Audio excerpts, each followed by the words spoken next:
Welcome to the Heather Penny Podcast, where our goal is to help you reach your potential by increasing clarity, building confidence, and engaging courage. Dr. Heather Penny is a leadership coach, trusted advisor, and admired author. I'm Christina Morales, a writer and marketer, and Heather is my dear friend and my coach. So today we're concluding our theme for March, Your Powerful Life. And today we're going to talk about enthusiasm is contagious. So let's end this month choosing joy and excitement because God knows we need it. So Heather, this has been a rough 12 months between COVID, a divided country. There's a lot going on. So it's really hard to be enthusiastic right now. How are you staying enthusiastic during this unique season? Well, I think, as we look at enthusiasm, I would like to broaden probably a definition that many of us might be holding our head. We're not talking pep rallies. We're not talking yay, yay, pom-poms, even though that is a part of enthusiasm. I think the enthusiasm that I'm really wanting to talk about goes much deeper. It's enthusiasm for the hope that we get to have, period. I just firmly believe that I get to live in hope always. How we step into that, how we offer that in a way that's compassionate and caring and authentic.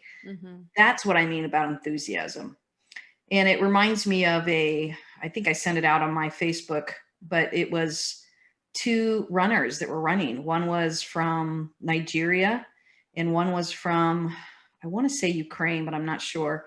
But basically the Nigerian was running further ahead and was getting ready to win the race. And the second runner came up behind him, but the Nigerian got confused because he didn't understand the language. And so he stopped. The second runner did not let him stop. He pushed him toward the finish line and let him win. And he could have just sped right by him and said, sucker, it sucks to be you, But instead he pushed him there's a picture that's ending where they're both hugging each other. And the reporter goes, why did you do that? You could have totally beat him. And he said, because it was not my race. It was this other guy's race. The enthusiasm there that he had, that commitment to his fellow human. That's what I'm talking about. In the middle of crisis, in the middle of a fatigued and tired, stressed out world right now, what if our enthusiasm was really this commitment to drive one another forward, to support one another when we feel like stopping in the race, to cheer each other on and let the other person win because it is their race to be won. I mean, what a powerful world that would be if we had that level of commitment. So I think that's what I'm thinking about when I talk about enthusiasm is contagious. That's a great definition. I love that. And as an executive coach, though, you're listening to hours per day of people who are battling how to lead employees who are also facing discouragement and uncertainty. And many times it's hard to surround ourselves with that positivity and that hope. And so how do you recharge after discussing these tough issues? And a lot of us, I don't really watch the news that much because it's just too hard and I can't. So how do you keep that hope alive and enthusiasm? I mean, especially you're taking on a bunch of other people's problems as your own and guiding them through it. I think, again, being really cognizant of what does enthusiasm look like for you that is authentic. I think it would be really insensitive for me to walk into a group or a company, an organization and just say, everybody, let's just think positive thoughts and let's get going. Oh man, I think that would be insensitive and honestly unkind. My enthusiasm is connected to the compassion for myself. What do I want to walk into? How do I want to connect with individuals and groups? And how do I offer that best space for people? What I'm realizing, my need to step back and offer myself some grace, longer breaks, longer periods of walks, getting out in nature, less, really more selectiveness about who I spend time with, how many groups I can spend time with.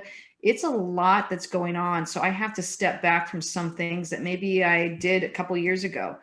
Because the intensity is so high right now. So I have to make sure that I protect myself. But and in a way, I have to make sure, what am I doing to fuel my tank?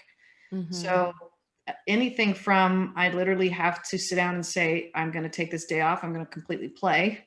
Or when I'm done at 3, I'm literally done. I'm going to close the computer, walk away.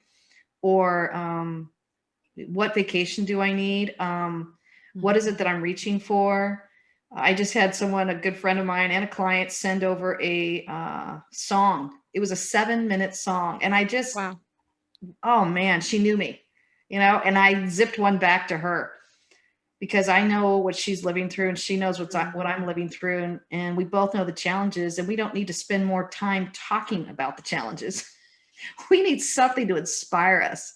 So she zipped over a song to me and I zipped it over to her, and then I zipped it over to 5 other people because I know what people are going through, and I want to make sure that I offer something that is going to inspire them to continue to move forward versus to make them look down and keep focusing on how scared or anxious or unsure they are. I'm glad you mentioned that you're working with people and you refuel. How do we handle people who are enthusiasm and hope suckers? Like they just drain it from us. How do we put boundaries around that and monitor if our enthusiasm and hope are waning when we're around certain people? Well, I either just politely say no thank you and kind of step back, or I might offer something to see if it kind of sticks. And I'll just say, actually, I don't really see it that way. And sometimes they'll say, oh, how do you see it? And if they're curious with me, we have a better conversation. If they're really committed to their perspective and they don't want another perspective, there's nothing I can do. I just have to kind of gently step back. So I think you get to kind of test your relationships, personal and private, and say, are they in a curious space? Do we want to be curious together? Are they open to another thought? And if they're not, you want to step back. But if they are, it really could be a stronger relationship, a better place to offer hope to one another. And, those are the people I keep really close around me. I'm curious with them and I want them to be curious with me. But if there's defensiveness or stonewalling, or they're really committed to their perspective, well, we're just not going to be able to develop a very strong relationship or high trust level. And I have people on all different continuums. I'm not saying that I don't have those people in my life. I just know where they're at, and I know where I'm at, and I give myself the permission to see it clearly so that I don't have expectations that can't be met, or I don't put expectations on them. Right. I mean, we're saying enthusiasm is contagious, but so is negativism and negativity and all these. What's the word? That. Yeah. Negativism. We'll take it. Negativism. That's a new word that I created. Me too. Make up new words on this show. That's fine. That's fine.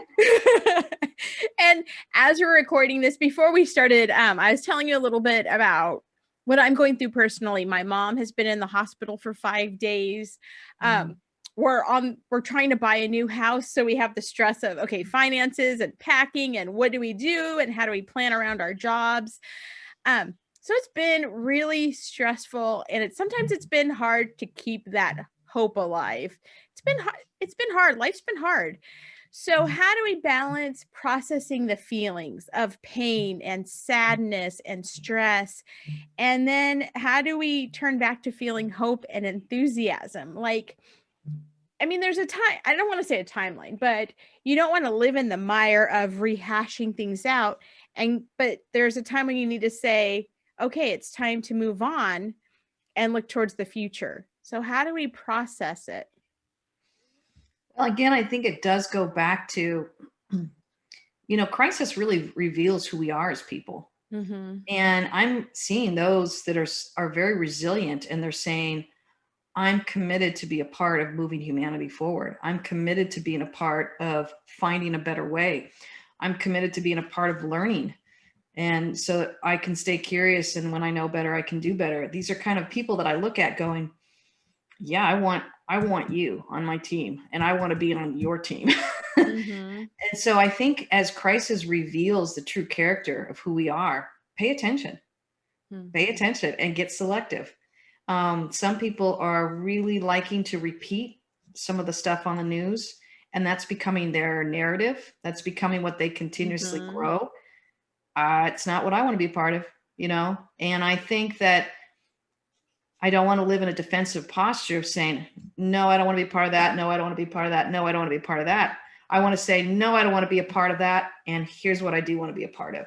I want to develop hopeful language. I want to develop any spaces that offer each other grace and curiosity and kindness and compassion. So crisis begins to reveal this sense of inner strength in each of us. Is it the strength to fight? Is it the strength to build bridges? Is it the strength to make connections? Is it the strength to push people back? All of us have some strength and power we can offer the world. I want mine to be connected to those that are hopeful, building bridges, see that things like love and peace are powerful in this world. And yes, they do need to be defended. And yes, they do need to be protected. But our strength gets to be about building those spaces versus trying to keep people on different sides and keeping them in categories. I'm just not interested in those conversations anymore. I'm interested in the ones that build bridges between us. Mhm. One thing I've learned from you that I use daily is, okay, what are my true beliefs? When I'm feeling overwhelmed, when I'm feeling hopeless, it's okay, what do I know that is true? Mm-hmm. And so, and I think of the good things, like what is true. I know that I live in a house of love. I know that my husband loves me. I know that there's hope. I know that there's good things ahead. And so when I just get bogged down, then I have to stop listening to the voices. And because it's so many times it seems like, oh, the world is all bad right now. Everybody's fighting. But then when I look within my home, no, we're having a great time. I have Yeah. great kids. I have a great husband, and I need to focus on that. And it's where we look our eyes to. Where do we focus on that defines our attitude sometimes? Well said. And that's then where you grow your enthusiasm. So you're going to encounter people that are their eyes are focused on who's fighting next and which team do I join. I'm not Mm-hmm. interested in that. And, I love what you just said because it's the essence of clarity, confidence, courage. Clarity is the essence of understanding what is true. Yeah. Confidence is about what am I believing? Courage, then out of that, you get to say, because I believe that I get to love and offer love, guess what? I'm going to be loved today. I'm going to Mm-hmm. move in that and take action in that. And courage is all about taking action. Mm-hmm. So when we are aware of that, you talk about the foundation for enthusiasm. It's not a fake, cheap enthusiasm. Right. It's one that offers a strength and a resiliency and a focus and a purpose in this world versus one that says, everybody just give up, be a victim. We're gonna be taken out. You might as well not fight it. I think that is not at all what I'm interested in. And I think that as we step into each day, each moment, how we wake up, we have a choice of the mindset that we're going to bring to our world that day, whether it's your small little home of 2 or 3 people, or whether it's a Mm-hmm. huge company, or whether it's going over to Starbucks, wherever it is you're going today, what you bring with you actually does have a contagious effect. Mm-hmm. And what you said made me think of like false enthusiasm versus true enthusiasm. Mhm. And because we were talking about addictive personalities in our last podcast. And so it made me think of like, I can get enthusiastic about shopping or Mhm. eating or feeling these needs. And then it makes me happy. And I feel like I'm enthusiastic and hopeful again. But that's like saccharine, that's just false. And so once you have true enthusiasm, it goes to your core and it lasts and it propels you forward. It's not just a substitute. I could not have said it better myself. Way to go, Coach Christina. Oh, thank you. Thank you. No, but you're making me think of all these things I haven't thought of before. And Yeah. it's how to find the truth. And I think there's so much false, so many things that are false out there that are trying to just plug the hole and it's not working. And so we need to get to the core beliefs and the core truth so we can get healthy and we can make the world healthier and happier because it's not right now. Right. And crisis reveals what's at our core. So Yeah. if at your core you have a commitment to hope and building bridges and connecting well with humanity, it's going to reveal itself in crisis. if you've had just a surfacey kind of inability to have that deep core awareness of how you're going to contribute to the world, crisis will reveal that. And it's a gift either way. Mm-hmm. If it reveals some of these areas that you don't like what you're seeing, you're offering negativism, or you're offering this victim mentality, or you're offering anger or retribution or revenge or bitterness, it gets to be a bit of a check that says, do I really want to be that person? You know, and I've had all those emotions, and I've offered some of those emotions, you know. None of us are above it. But when you see it come out, you do have a choice. Do I want to be that type of person in the middle of crisis? No, I do not. I want to be a person that offers hope, offers a connection, offers value, offers purpose, recognizes that we're all humans, and to be humane is one of the highest gifts we have in our humanity. Let's remember that, a humaneness. How do we show up and be humane to one another? Mm-hmm. And so is optimism and pessimism, are we born with a bend towards one or the other? And same thing with enthusiasm. Is it a choice, or is it something we have to train ourselves to? Oh my goodness, it's definitely a choice. It makes me think of Mm. the book, I think it's called The Choice, by Dr. Edith Eger, I think her name is. And she's 90 years old, and she finally wrote her first book, her first bestseller, and Wow. she's a survivor from Auschwitz. Wow. And at 16, she was taken. And so she lived one of the most horrific stories a human can live. And yet she's talking about hope and resiliency. You know, it's a choice. And she literally says it's a choice. And I feel like major kudos to her. She has earned the right to say it's a choice. Wow. You know, it comes out so much more powerful from her mouth than it would be from mine, living in a beautiful world that I've gotten to live in. But I also feel like every human has hard pieces in their story. Mm-hmm. I too have had to look at some of my stories, my darker stories, and say I have a choice of how I'm going to recover from this, respond to it, and also be better from it.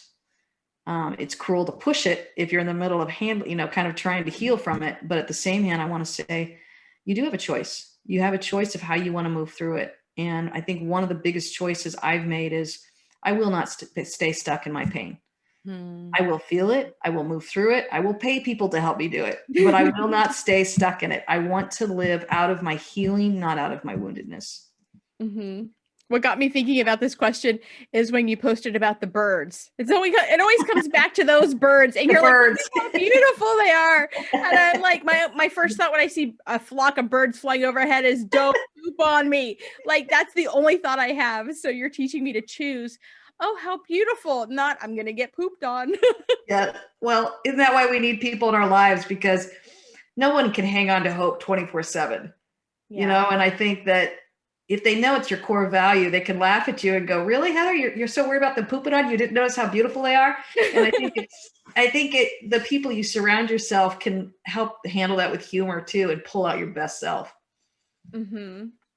And how does your relationship with your husband and your friends promote enthusiasm? What does that contagious enthusiasm look like on a day-to-day basis?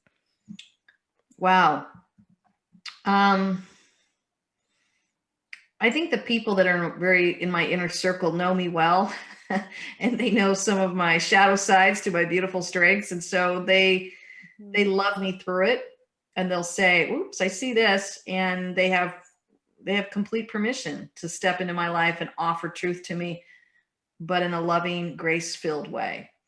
And I think that's really valuable to me, that people understand in my closer inner world, what is it that I can get sucked down into, and how do I support her and love her through it? That's always what I'm looking for. But I don't want a friend to just go down with me. If I'm spiraling down, I don't want them to go, yeah, that is terrible. And yeah, look at this. And yeah. I'm like, please, I don't need any help spiraling down. Mm-hmm. So I think as I've been aware of that, I'm really careful about who I share some of my pain with, or my hardships with, or my hard days, or my hard moments.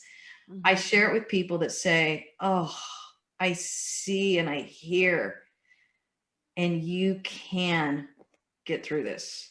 You can rise strong. You will be better for it. I just need people to stay in that with me and remind me it's not going to take me out. Mm-hmm. It's a beautiful balance of empathy and compassion, but it's also a good suck it up, get out of it. Not suck it up, but like, okay, move forward. Okay, I hear you. I feel your pain. Now let's keep moving forward. And that's right. The beautiful relationship part of it. It really is. And there's different levels of that, even down to, again, I hire professionals to support that conversation with me so that I don't have to take it to my marriage. I don't have to take it to my best friends. I get to say, you know what, I'm going to go pay a professional to help me kind of sort through some of this messier stuff. And then I could come into these other relationships and really enjoy them, play with them, and even kind of offer more of my better self, having processed some of these things with someone else that's helping me hold a container.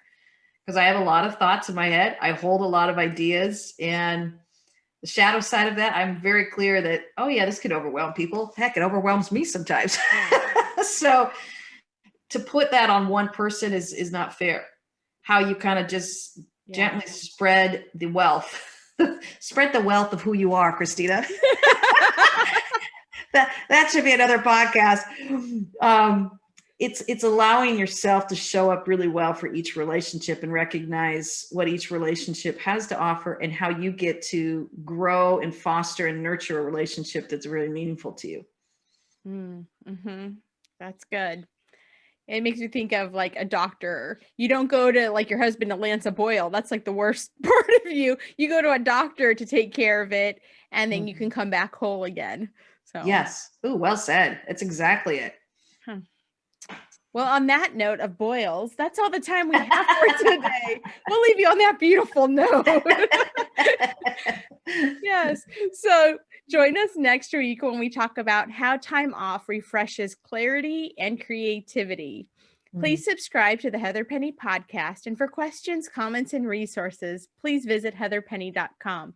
Remember, to live your best life, you have to live intentionally. Have a great day, and we can't wait for you to join us next week. Thank you, Heather. You're welcome. Take care, everyone.